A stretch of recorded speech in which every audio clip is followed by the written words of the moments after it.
Бұның көт ауырып, қол ауырып шықпай қалады бұл деп қырғыз бауырымыз жазып отыр да, өзінің отандасы. Неге бұл Марсельде бұндай репутация, мен түсіндіре кетейін. Бір жыл бұрын біз Марсель екеуміз наматта төбелесу керек болғанбыз. В общем, пресс-конференция болады. Сол кезде мен ашуыма тиеді ол. Сөйлеп. Соны мен айтам, мен минуткаға жүрші деймін. Марсель, если вам хорошо говорить, давайте просто минутку, что думаете? Без проблем, вообще сейчас здоровье.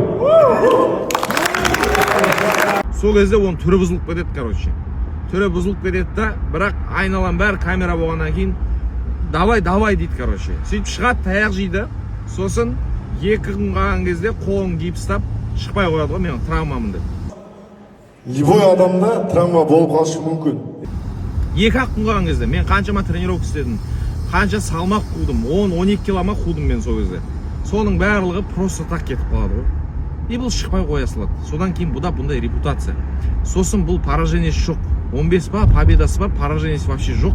Бірақ төбелескен соперниктардың бәрі слабый балалармен төбелескен. Сәл опасность көрсе, жаңағы менен секіріп кеткен сияқты секіріп кетеді. Сондықтан бұл балада сондай репутация. Мен хайп файтингқа айттым, бұл секрет бұл, железно. Осы мен қойын деп атыр деген кезде, бұл секіріп кетеді деген кезде, жоқ секірмеймін деп атыр деді. Енді хайп файтингқа айтарым, хайп файтинг бұл баладан 10 мың или 5 мың доллар депозит алып алыңдар. Ертең бой біткеннен кейін қайтарып береміз. Сол өзінің ақшасын алып алу. Потому что бұл шықпай қоя салады. Либо 10-15 күн қалған кезде ұстап отырыңдар бір бөлмеде. Құлақ қамасын, қолына ауыртып, бетін жырып, или там жылап қап, ондай болмас үшін ұстап отыру керек бұны. Или қырғыз елі. Мен мынандай қырғыз бірінші рет көрдім. Қырғыздар намысшыл да, айтқанын істейді олар. Мен білетін қырғыздардың бәрі сондай, мынау ғана сондай, андай ғой. Секіріп кете салады, істемей қоя салады, бойға шықпай қояды, көп сөйлейді, одан кейін аумен болып кетеді. Мынау ғана. Мынаған айтыңдар.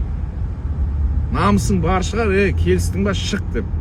Шық деп отырып шыққызу керек мынаны. Шықпай қалса, мына рилс сохранить етіңдер. Бойдан шықпай секіріп кететін болса, енді білмеймін, гражданствосын алып қоясыңдар ма? Бірдеңе істеңдер, бірдеңе қылып наказать ету керек, болмай кетті уже.